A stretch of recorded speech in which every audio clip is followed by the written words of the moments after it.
Hey everyone, welcome as we continue our study through the New Testament, looking at the New Testament church. And today we're still in Acts. We're going to be in Acts 22, and now they're going to, if you've been following along with us, they're going to take Paul before the High Council and have them speak, have him speak to them and address them. So we'll look at this real quick and then go through the notes. Acts 22, starting verse 30, says the next day the commander ordered the leading priests into session with the Jewish High Council. He wanted to find out what the trouble was all about, so he released Paul to have him stand before them. Gazing intently at the High Council, Paul began, "Brothers, I have always lived with God before God with a clear conscience." Instantly, Ananias the high priest commanded those close to Paul to slap him on the mouth.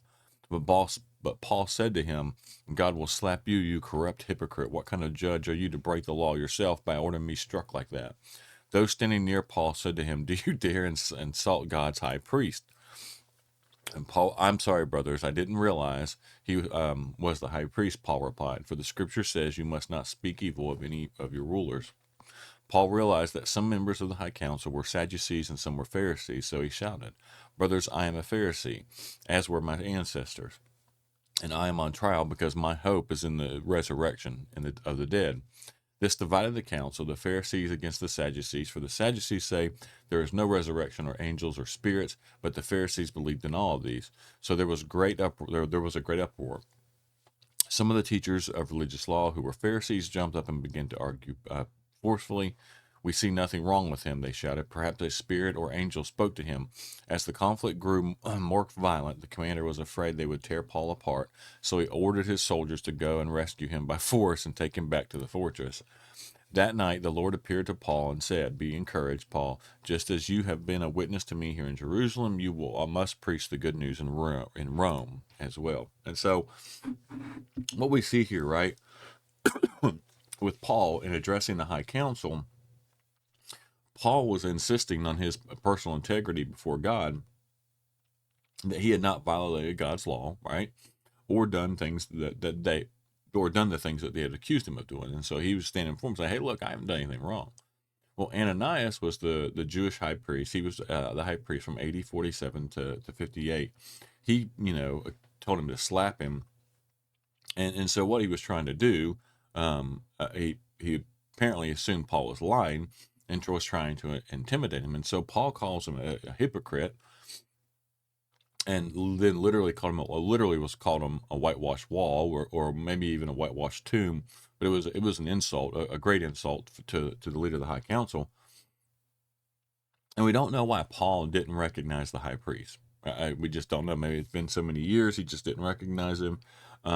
We don't know, but but Paul, being who he is, he replied by quoting Exodus 22:28, which was acknowledging the respect for those to which the high priest, the office of the high priest, and so that position was, required respect because of the position that it was in. And so he knew that, okay, I need to, he apologized, saying, I apologize for what I said, although he was kind of right.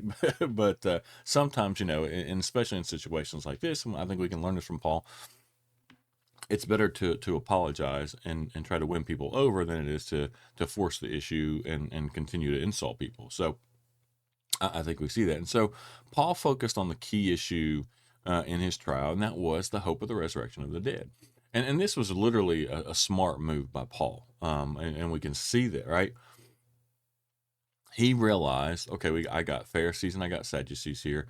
So I believe he purposely saw this as an opportunity to cause division in him, and that's why he brought this up. Now, there's truth to what he said. It's 100% true.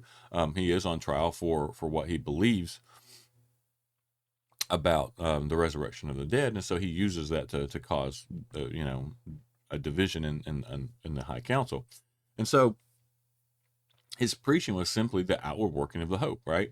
The fact that Jesus resurrected from the dead. But this message was unacceptable to both the Jews, groups of Jews, because of its implications. If Jesus rose from the dead, then there's a lot of things that implied there.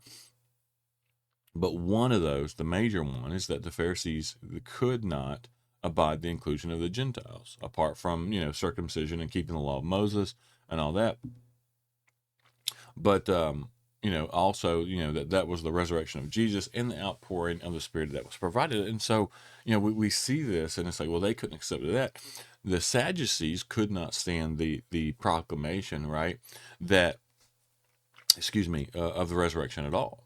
And so Paul's statement divided the council, with the Pharisees actually taking Paul's side, because he was talking about, because if they went against Paul in the resurrection of the dead, well, then they would have been siding with the Pharisees, or Sadducees, sorry.